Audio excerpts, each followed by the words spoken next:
Hi, and welcome to Mistress Persephone's Foodgasm.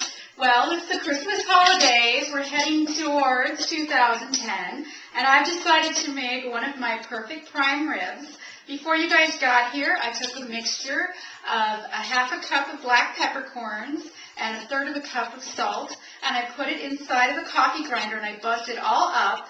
And I took about a third of that mixture, and I mixed it with 2 tablespoons of Dijon mustard, about a quarter cup of flour, and I made a paste. And what I did is I rubbed it all over. Get up close so you can see how important it is to rub the flavor in.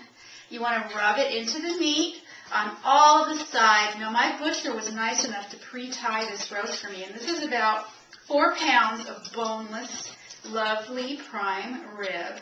I've preheated the oven to 450, and once it gets nice and hot, I'm going to take this meat, which has been sitting outside of the refrigerator for 2.5 hours so it can come to room temperature. You don't ever want to cook a cold roast because it'll make it stringy. This way it'll melt in your mouth and be tender.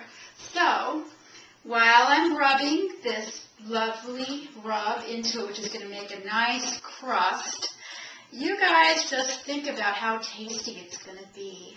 All right. Talk to you in a bit. No. Okay, well, I got the beep for my oven. I'm going to put it into the oven at 450 for 20 minutes just to give it a nice seared crust on the outside. And then after that, I'm going to turn the oven down to 325, and I'm going to let it sit for an hour or until my meat thermometer reads 140. And then we're going to have a perfect rare to medium rare roast. So, let me just stick it in there. You want to stick it in right into the middle of the roast. If you're doing a boneless one, then you don't have to worry about bones. But if you're doing a bone one, then you don't want to get the bone because that'll alter the reading. So let's just shove it in there. And let's get this oven open. And get this roast inside of there. That's going to be so good. All right, I'll see you in a bit.